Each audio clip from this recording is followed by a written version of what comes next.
पूज्य मालिक को कोटि कोटि प्रणाम और सभी भाई बहनों को नमस्कार। पूज्य बाबूजी द्वारा लिखित लेख है जिसे शुरू करते हैं। जहाँ तक देवी देवताओं की पूजा अर्चना का सवाल है, उनकी मुझे कभी ज़रूरत महसूस नहीं हुई और ना अब होती है। मेरा तो लक्ष्य केवल उन तक पहुँचना था और मैं चाहता था कि मेरा अंत भी उन्हीं के सदृश हो। इसके अलावा मुझे और किसी भी वस्तु की चाह नहीं थी। ईश्वर ने मुझे अस्तित्व में ला दिया और उसी ने मुझे हर तरह ठीक से चलने की शक्ति और उपाय प्रदान किए हैं, जैसा कि वह सबके लिए करता है। पर ये ही दी हुई चीज़ें हमारे गलत उपयोग से बिगड़कर अब रुकावटें बन गईं और स्वामी एवं दास के बीच पर्दे का काम करने लगीं। अब उस तक पहुंचने के हमारे सारे प्रयत्न उस पर्दे की सतह पर केवल एक छोटा सा छिद्र बना पाते हैं। उससे आगे बढ़ना हमेशा असंभव ही बना रह जाता है। उस छिद्र के भी आगे तक जा सके ऐसे भला वे कौन हैं? मेरे लिए तो ऐसा व्यक्ति केवल मेरे गुरुदेव ही थे। तो मैं अपने को किसका ऋणी मानूं, ईश्वर का या अपने गुरुदेव का? मेरे लिए इस प्रश्न का उत्तर बिल्कुल स्पष्ट है और मैं हर चीज़ के लिए केवल मात्र अपने गुरुदेव का ही ऋणी हूँ। इस ऋण को कैसे चुकाया जाए? मेरे सामने केवल एक ही रास्ता है, वह है जितनी भी मेरी शक्ति है पूरी लगाकर आप सबकी सेवा करना। मेरी हार्दिक इच्छा है कि आप सबको पूर्ण मुक्ति मिले, पर जहाँ गुलाब है वहाँ कांटा भी मौजूद है। गुलाब का खोजी कांटों से कभी नहीं डरता। कहा जाता है कि महात्मा गांधी ने एक बार कहा था कि मुक्ति का मार्ग जेल में से होकर है।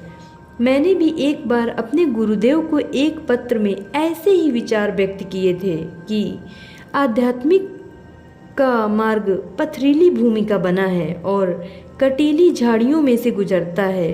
एक बार मैं इतनी सारी तकलीफ़ों और अशांति से गुजरा कि मैंने गुरुदेव को लिख दिया कि ऐसे कष्ट अगर मेरी जगह किसी और को होते जो सांसारिक चीज़ों में लिप्त होता तो वह जरूर आत्महत्या करने को उतारू हो जाता, परंतु मेरे गुरुदेव के अति शक्तिशाली प्रभाव के कारण यह सब मुझे आनंददायक ही लगा।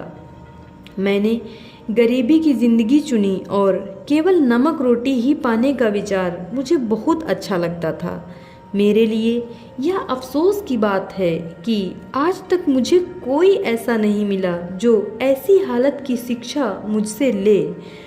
केवल एक ही बार एक व्यक्ति में मैंने ऐसी स्थिति बलात् लाने की कोशिश की। मैं इस काम में बहुत दूर नहीं गया था कि ऊपर से बंद कर देने का निर्देश मिला। अगर मैं ऐसी शिक्षा अपने सत्संगी भाइयों को देना शुरू करूं, तो उनमें जो भले हैं वे चुपचाप कतरा कर निकल जाएंगे और जो कुछ तेज स्वभाव के हैं वे शायद खुलेआम विरोध करने लगेंगे। अपने संबंध में मैं अपने ही विचारों में इतना डूबा रहता था कि उस वक्त कुत्ते की जूठन में से खाना भी आनंदमयी मालूम देता था। नीची जाति या अस्पृश्य की तो बात ही छोड़िए, क्योंकि वे आखिर मनुष्य तो हैं। यह एक अलग बात है कि ऐसा मौका कभी आया ही नहीं, पर मेरे हृदय में मुझे अपने में और कुत्ते में कोई अंतर महसूस नहीं होता था। यह थी मेरी हालत जब मैं आंतरिक कष्ट से बिल्कुल भरा हुआ था। मेरे गुरुदेव का बड़ा भारी उपकार है कि उन्होंने लगातार 21 वर्ष तक मुझे इस प्रकार की शिक्षा दी। इतना समय बीतने के बाद मुझे राहत का अनुभव होने लगा और अब जो शांति मैं अनुभव करता हूँ वह तब भुगती हुई तकलीफ़ों के अनुपात में बहुत बड़ी चढ़ी है।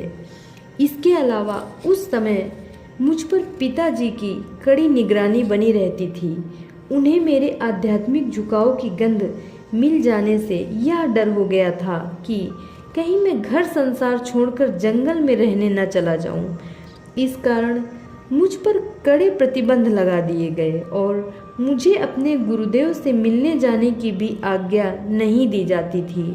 पूरे जीवन भर में मुश्किल से शायद 10 बार मैं उनके पास जा पाया होऊंगा, पर यह सब भी मुझे अधिक बुरा मालूम नहीं हुआ, क्योंकि मेरे पास ऐसी अनावश्यक चीज़ों पर सोचने का समय ही कहाँ था। यह सब उस भावना शून्यता की स्थिति के कारण हुआ जिसका विकास मुझ में पूज्य गुरुदेव की असीम कृपा के फलस्वरूप हुआ था। यह है वास्तव में मानव पूजा का एक आश्चर्यजनक परिणाम। धन्यवाद।